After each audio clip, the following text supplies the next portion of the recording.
মালাটা কত? এটা আজকে শেষ মালা, এটা দেওয়া যাবে না। আমার স্বামী আমার প্রতি রাইতে শেষ মালাটা কিনে উপহার দেয়। ও আপনি? তুমি চিনো নাকি? সকালে ওনার রিক্সাতেই উঠেছিলাম। ও চোরকে দেখে তো এত মিনমিন করার কিছু নাই, ধমক দাও। আপনি সকালবেলা এতগুলো বাজে নিয়ে পালাচ্ছিলেন কেন? হয়ে গেছে। তোমার মতো লোকজনের জন্য এরা এত সাহস পায়। চোর একটা। আরে আপনি বারবার আমারে চোর কইতেছেন কেন? তুমি কি বললে কেন? কিছু হয় নাই। সব খারাপ, আমি আইতাছি। চম্পা চম্পা আমার কে আসেন কে ভাই? চম্পা শোনো আমার কথা শোনো। পুলিশ মামলা হবে, অনেক ঝামেলা হবে। আসাদ, ওখানে যাওয়া যাবে না। আমি যাবো না। আমি তোকে কখন থেকে কল দিচ্ছি, তোর ফোন কই থাকে? মিথিলার অবস্থা কি এখন? মিথিলা ভালো আছে, কিন্তু মেয়েটাকে বাঁচানো যায়নি। মিথিলাকে বাঁচানোর কোনো উপায় আছে বলতো? যে কোনো উপায় মিথিলাকে কিন্তু বাঁচাতে হবে। স্যার আমার চম্পারে মারে ফেলেছে স্যার। চম্পা যে মেয়েটা মারা গেছে ওর হাজবেন্ড।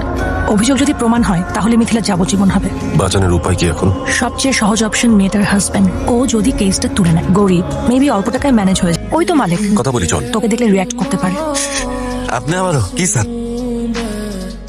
এত কথার কোনো দরকার নাই। আপনার কত টাকা লাগবে সেটা বলেন। আপনার বউ মারা গেছে সেটা আমরা জানি, সেটার জন্য আমরা অনুতপ্ত। কিন্তু আপনার এখন কি দরকার জানেন? আপনার দরকার টাকা। এখন আপনার যে টাকার দরকার সেই টাকা আমি দেবো, যেন সারা জীবন আপনি পায়ের তাইখা আরামসে থাকতে পারেন।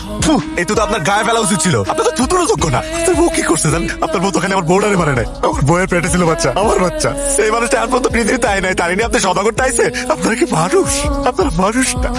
ওর বিষয়টা আমি পরে দেখছি, যেভাবেই হোক আমি আরেকটা ক্লু খুঁজে বের করবই। বলুন আপনার কি সমস্যা? সমস্যাটা আপনারাই তৈরি করেন। যিনি গাড়ি চালাচ্ছিলেন দোষ সবসময় তারই হবে কেন? যিনি রাস্তা পার হচ্ছিলেন ভুলটা তো তারও হতে পারে। দেখুন ম্যাডাম, আপনি একজন সিনিয়র লয়ার, আপনি সবকিছু জানেন, সবকিছুই বোঝেন। তাছাড়া কোনটা সঠিক কোনটা ভুল তা কিন্তু কোর্টেই প্রমাণিত হয়। এখন লটা কি আপনার কাছ থেকে শিখতে হবে? এটা কি বলছেন? দেশ খ্যাত বিখ্যাত লয়ার রিমা রহমান কি আমি শেখাবো ল? কেস কোর্টে যেতে 2 দিন সময় লাগবে, তারপর চাইলে কোর্ট থেকে জামিন করাতে পারবেন। বিষয়টা যদি এত সোজা হতো আমি আপনার এখানে বসে সময় নষ্ট করতাম না। দেখুন ম্যাডাম, সবকিছু একটা পজিটিভ দিকও থাকে। তাছাড়া এমন কাউকে খুঁজে পাওয়া যায়নি যিনি নিজের চোখে সবটা দেখেছেন, তাই এই ক্ষেত্রে আমরা অন্ধ। যদি এমন কাউকে খুঁজে পাওয়া যায় সেক্ষেত্রে দৃষ্টিভঙ্গি অন্যরকম হতে পারে। স্টপ। এই যে এই পাশের কাপলটাকে একটু জুম করেন তো। এনাম সাহেব, আমি আপনাকে ছবিটা হোয়াটসঅ্যাপ করছি, এই কাপলটাকে এখনই লোকেট করেন। Okay ma'am.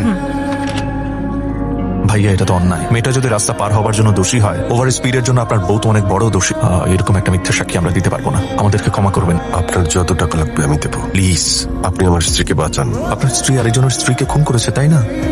আমার স্ত্রী কাউকে খুন করেনি, কারণ আমি জানি ওই সময় আমার স্ত্রীর মন অবস্থা কি ছিল। ভাই আপনারা ধনী মানুষ, নিজেদের মন মর্জি মতো চলেন, কিন্তু আমরা চলতে পারি না। আপনাদের নীতি আদর্শ জলাঞ্জলি দিলে কিছু যায় আসে না, কিন্তু আমাদের যায় আসে। আমরা মিনিমাম নীতি আদর্শ সম্মান এসব নিয়ে চলি। প্লিজ আমাদেরকে মাফ করবেন। শুধু একটা মিথ্যে সাক্ষী, তার বিনিময়ে আপনাদের এই মধ্যবিত্ত জীবনের সমাপ্তি হতে পারে। আপনারা কি আমাদেরকে কিনতে এসেছেন? আমরা মিথ্যা সাক্ষ্য দিতে পারবো না। আপনাদের এই বাড়ি ভাড়া না? বনানীতে আমার 3000 স্কয়ার ফিটের ফ্ল্যাট আছে, আমি আপনাদের নামে লিখিয়ে দিব, সাথে আরো 5 কোটি টাকা। তুমি কি পাগল হয়ে গেছো? তো ভালো প্রস্তাব কেউ ফিরিয়ে দেয়? কি বলছো তুমি? এত বড় একটা অন্যায়কে আমি সাপোর্ট করবো? কিসের অন্যায়? যে মারা গেছে তাকে কি ফিরিয়ে? কি হলো? ফোনটা সম্ভবত উপরে রেখে এসেছি। ওকে, নিয়ে আয়। মলি, তুমি কষ্ট পাও এটা আমি দেখতে চাই না বলেই ম্যাচুরিটির সঞ্চয়পত্রের নাটকটা করেছি। তুমি তো জানো ডাক্তার বলেছে যে এই চিকিৎসাটা করতে অনেক টাকা দরকার এবং দেশের বাইরে সেটা করতে হবে।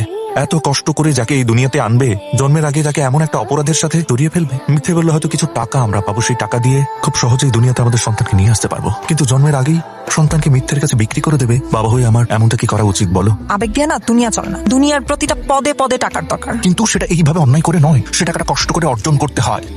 জন্মদাতা শব্দের সাথে দাতা আছে, দাতা মানে বোঝো তো, যে দান করে, যে মহান। এমন অন্যায় করলে আমার সন্তানের কাছে আমি মহান থাকবো কি করে? ওই যে রিক্সাওয়ালা সেদিন যে চুরি করেছিল, কেন চুরি করেছিল জানো তো? তার সন্তানের জন্য। সেই কথাটাই বারবার বলছিল আমাকে।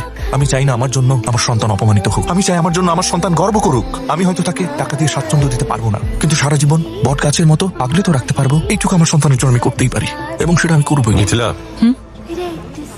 রিমা ব্যবস্থা করে দিল, সেই জন্যই তোমার সাথে দেখা করতে পারলাম। এখন তোমার খুব সময় না আমার সাথে দেখা করার? আজ একজন মানুষের সাথে কথা হলো, একজন বাবা, এমন একজন বাবা যাকে নিয়ে তার সন্তান আজীবন গর্ব করতে পারে।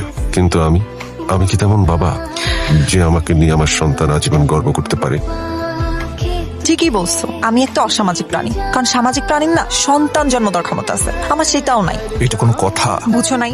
প্রতিবেশী থেকে শুরু করে আত্মীয় স্বজন প্রত্যেকে একই কথা বলে। কেন বাচ্চা নিচ্ছ না? বিয়ের এতদিন হয়ে গেছে, কেন বাচ্চা নিবা না? কি হয়েছে, কার সমস্যা, কি প্রবলেমের কারণে বাচ্চা নিচ্ছ না? এগুলো শুনতে শুনতে না আমি একদম ক্লান্ত হয়ে গেছি আসাদ।